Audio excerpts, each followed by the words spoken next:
Students, how are you all? I hope you all are doing good. Let me introduce myself. I am your English teacher, Miss Sahrish. So students, in the previous class we have discussed about the chapter number 1 with explanation, and now we start a poem on page number 11, the stopping by words on a snowy evening. So students, now open your books, page number 11. Have you opened this book?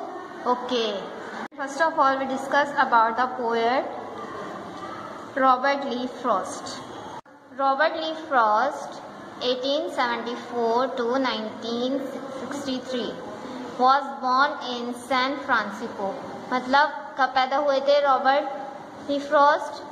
Francisco में पैदा हुए थे, 1874 को पैदा हुए थे और 1963 में उनकी डेथ हो गई थी. ही वॉज अ पोइट, वो एक पोइट भी थे, एक टीचर भी थे, एंड ऑल्सो अ फार्मर, और एक किसान भी थे. He won 2 Pulitzer prizes for his poetry.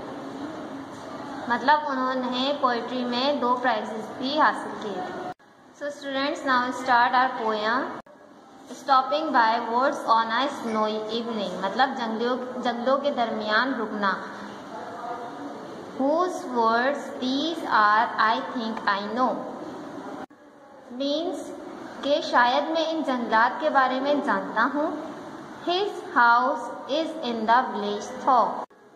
ऐसा हो सकता है कि इसका हाउस इसी गांव के अंदर हो. He will not see me stopping here. लेकिन वो मुझे रुकते हुए नहीं देख रहा होगा. To watch his words fill up with snow. क्योंकि लकड़ियाँ जो है किस चीज़ से भरी हुई थी? बर्फ से. My little horse must think it queer. मतलब मेरा जो घोड़ा है वो कुछ अजीबोगरीब सोचने लगा. To stop without a farm house near. कि यहाँ तो फार्म हाउस भी नहीं है करीब, तो हम यहाँ क्यों रुके हैं? Between the woods and frozen lake. मतलब लकड़ियों और जमी हुई झील के दरमियान. The darkest evening of the year. उसने क्या महसूस किया? कि एक रात है, तारीकी रात साल की. He gives his harness bell a shake. उसने क्या किया? हार्नेस बेल जो घोड़े की होती है, जो बेल लगी हुई होती है, उसको हिलाया. To ask if there is some mistake. पूछने के लिए कि शायद कुछ गलती हो गई हो. The only other sounds the sweep.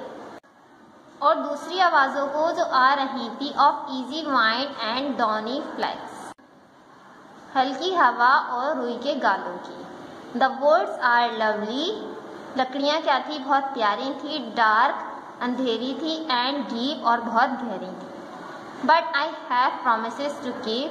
लेकिन मैं इनसे वादा करता हूँ. And miles to go before I sleep. लेकिन मुझे क्या करना होगा? चलना होगा सोने से पहले. And miles to go before I sleep. और मुझे जाना होगा और अपनी मंजिल पर पहुंचना होगा सोने से पहले. So students, this poem has completed. Now we start our copy work. First of all, you make a title page poem stopping by words on a snowy evening. Now we start the question answer. To whom did the words belong? The words belong to a man who lives in the village.